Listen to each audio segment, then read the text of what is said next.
Time check, 3:31 AM.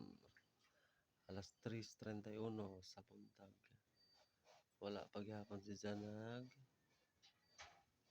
Nanganak. Wala pagyapon si Janag nanganak. Naglibol gyapon si Janag.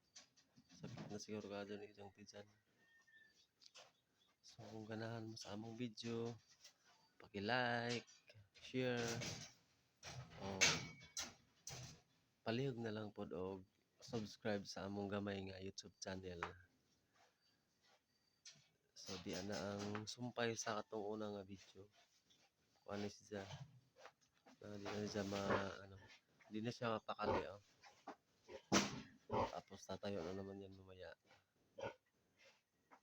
Meron pa tong karugtong. Pag nanganak na siya, i-video din namin. So para dun sa mga yung hindi pa nakakita paano manganak yung baboy. So ito na yung titingnan nyo. Ganito ang behavior ng baboy na mga anak na. So may palaka pa.